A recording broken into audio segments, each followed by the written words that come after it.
Hello, everybody, and welcome to my friend's kitchen where I have been doing or preparing cooking things for the protocol for her.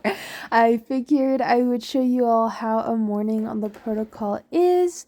Um, I figured it would be a good day because I don't have to pack her lunch, and that makes mornings extra hectic, but today I could record. So I'm just showing you all the quinoa and sunflower seeds that I have left soaking and sprouting.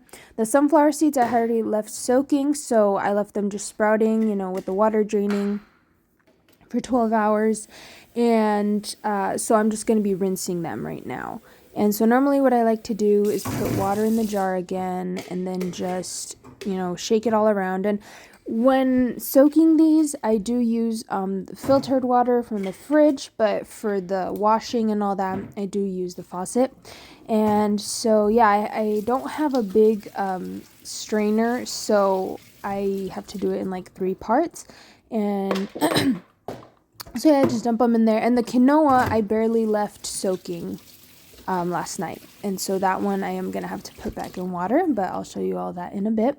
And some of the benefits, I'm just going to put this in here. Fun fact, some of the benefits, the reason that we do this is that it makes these things easier to digest and actually release it. I can't go into all the details in this video, but it actually releases some more good properties from the sunflower seeds or quinoa or whatever it is you're soaking and sprouting. And also you're soaking out some of the lectins. Here is me taking a little water break. But yeah, you're soaking out some of the lectins, which are it's like a natural component of these foods, but they do cause inflammation and that's kind of like what makes them a little harder to digest. And so even though these are good foods, we do want to make them as easily digestible as possible. And that's why this is also so important to do. I couldn't turn off the water. But yeah, so now I'm moving on to the quinoa. Again, I kind of have to do it in like 3 parts.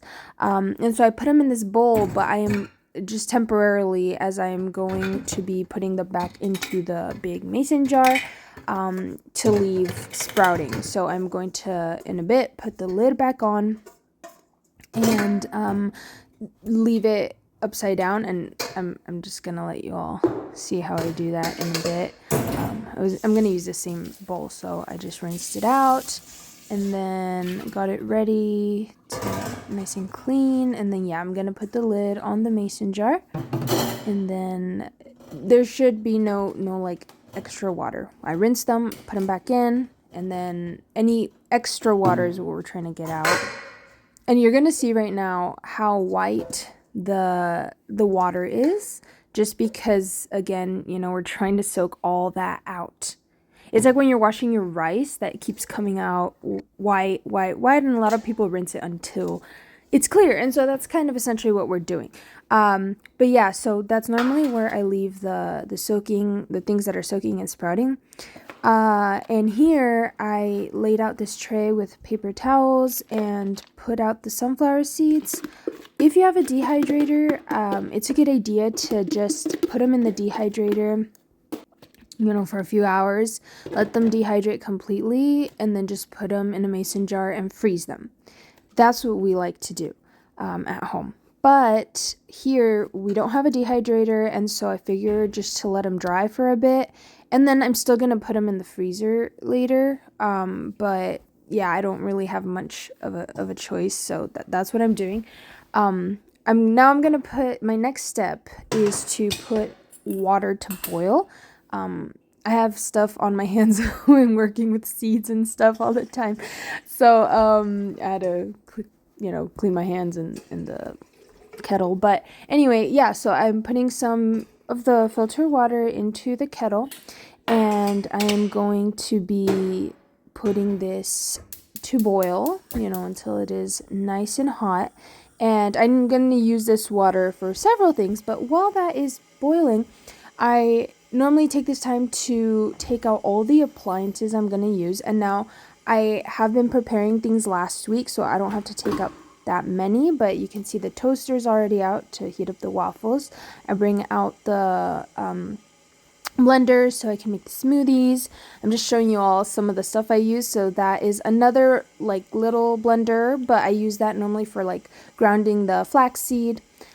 Here is this little oven that I use just for smaller things when I don't need like the big one.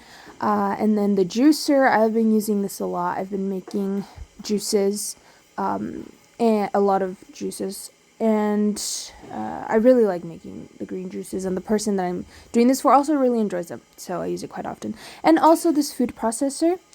This is the top part of it. I couldn't find the bowls to show you all, but I also have been using the food processor to make the seed butter.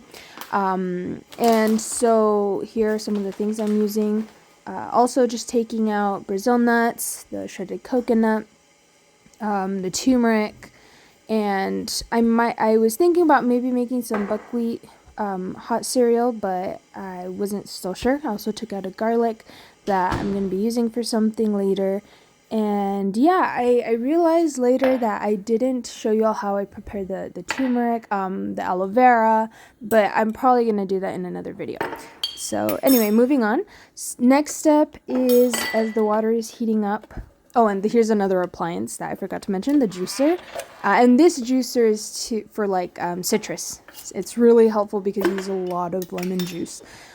So now I'm going to prepare the lemon water. And this is the first thing that you should have in the morning. You want to, rinse that liver. You want to get all those toxins out and just start the day good. This gives you energy. We actually have an article on our website on lemon water, so you can feel free to check that out.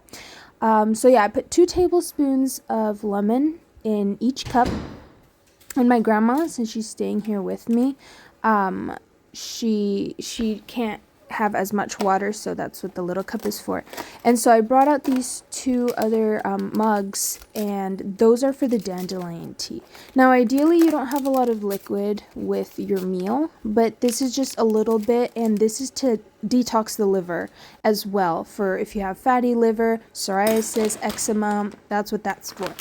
Now over here in the blender station, the smoothie station, I am just showing you all some of the stuff that I make this with, and this is a powerful antioxidant smoothie, and it is really good. We use 1 green apple, and there's a recipe for this, but I've kind of figured out what works for us because it's 3 of us. So 1 green apple, some sunflower seeds, some of the ones that I rinsed earlier, and the coconut, shredded coconut, and then I just put up to the line that says 2 on it, and I believe, I don't know if those are cups, but yeah, so then I added berries, and then I put that to blend. But I realized I don't think that was enough berries. I finished the rest. It was a mixed berry blend, so I got some blueberries and just added them as well, and blended that in. I did have some trouble getting things to blend, but I also remembered that I forgot the honey, and so I added a little bit of that, maybe about a tablespoon. I also wanted to mention that the reason I blended the apple first was because, at least with this blender, I have a hard time blending in the berries because they're frozen. But yeah, that's why I did it that way. Now over here, the water is nice and hot. I'm putting it into the cups, and I fill them about halfway, because what I'm going to do is I'll show you all in a bit, but I also added the hot water to the tea bags, and I'm gonna leave that to the side. And so yeah, what I'm gonna do is add the other half of just like regular cold water, and this way it can be warm. It's just easier. It's what worked for us. But anyway, another little water break, and I clean up the area just so things aren't spread all over the place. And here I'm gonna leave the dandelion tea to soak. I wanted to show you all how black it looks. It looks and smells a little bit like coffee. And so I just go ahead and put them where they won't be in the way, cover them with the plate, that way they'll stay hot. And I got some straws as for the lemon water, you don't want that lemon to be touching your teeth directly, so we're just going to be using straws, these metal straws. And these Brazil nuts, we only have like 2 of these. You don't want to have more than 9. That's recommended. And the waffles, I'm taking out everything that I need for breakfast now. So she really likes the waffles, and I do too. So I took out the waffles, the jam, the sunflower seed butter, some kiwis, and I couldn't decide if I was gonna make the buckwheat hot cereal or not. So I just kind of left that there. I was still thinking about it. And yeah, here are the seeds still just drying for a bit. And then I went outside and drank some of my lemon water, and this is one of her cute little doggies. And yeah, that is some of the morning on the protocol. I hope you guys enjoyed. Bye-bye.